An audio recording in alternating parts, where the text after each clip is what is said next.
welcome to the next edition of Fishers on the Case. I'm Amanda Payne. I'm the CEO of Fishers Solicitors here in Ashby. Today I am joined by James Nelson of Infotrack. Welcome, James. Thank you for having me. You're welcome. Good to see you. So obviously for our viewers and listeners, they might not quite understand what you and me are talking about. Yeah, so these are searches that are carried out when somebody buys a property. So tell me a bit about a local search. Why would we do one? So local authority search is similar to kind of a coal mining search. Mm-hmm. It's a search that's done on the property, on the land, if you like, as well. Yeah. So it'll include local land charges. So I don't know whether it's within a smoke control area, it's in a conservation area, or anything like that. It'll reveal any kind of planning permissions if the property's had any work done to it. Yeah. Even things like building regs, so building regulations, any new windows, gas boilers.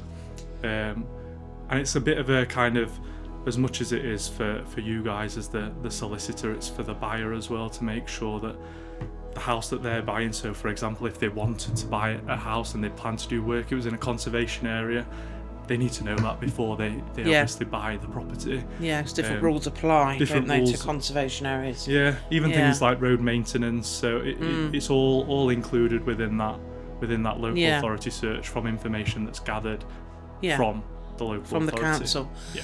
And there still is more than one way of doing a local search, isn't there? A personal one and a non-personal one, an official one. Just tell us a bit about the difference. Yeah, so there's an official local authority search, so that's obtained directly from the local authority, and then there's what we call a regulated local authority search, and that is still information which is obtained from the local authority, but it's compiled into kind of a standardised document, because every local authority, so 300 and odd local authorities, they'll all return their local authority searches, if you like, their official searches, in a different format. Some even kind of still scan the documents in, I think. Okay. Whereas so some are using technology and some aren't so much. That's right. It all depends how kind of far ahead they are. But the regulated is a standard format, so the information's collated and all put into the same kind of format each time. The data that's within the searches is absolutely identical. It's the same. Should be exactly the same. So what sort of times do they take for a local search? Is there an average, an industry average? They vary nationwide. Some can come back within 3 or 4 days, and then others could be 3 or 4 weeks, maybe even longer. The issue that we have is and it's always been an issue with like land charges departments, if you like, is they generally operate with 1-2 staff maximum, really. Yeah. So if they go on annual leave, they go on holiday, nothing gets done. There tends to be a bit of a backlog. So it's not just kind of system delays and things like that. It can be staffing and you know that as we approach Christmas, as we go through busier times. Yeah. If they get an influx in instructions, things take longer. Take a lot longer. It's interesting to see there's no kind of industry standard, if you like. They're not accountable for how long they take, if you like. So they can go from a couple of days to months in some cases.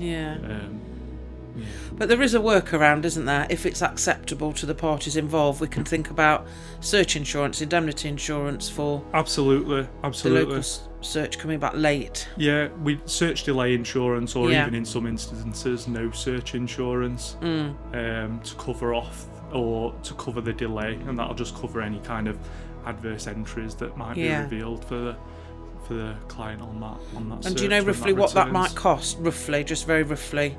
On the indemnity insurance? All depends on the value of the property. Oh, okay. So the premiums, if you like, they vary depending on the value of the property. Yeah. But it can be no search insurance. It can be as cheap as £20 maybe. Okay.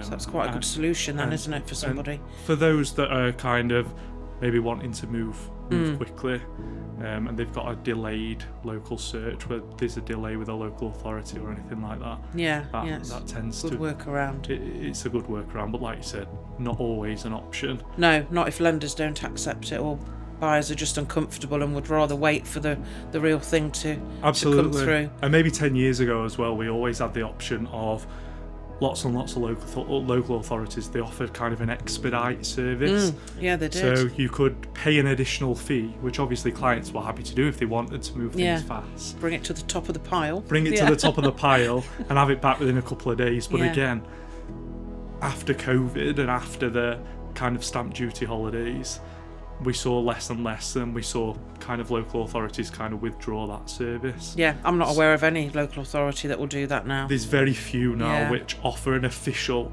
expedite service. Some allow us to mark as urgent, so if there's special circumstances, if there's something that's going to happen, if we don't get this search back, chains are going to collapse. Yeah. But it also all depends on the local authority. Some are. Will probably be more willing to do it than others. They are.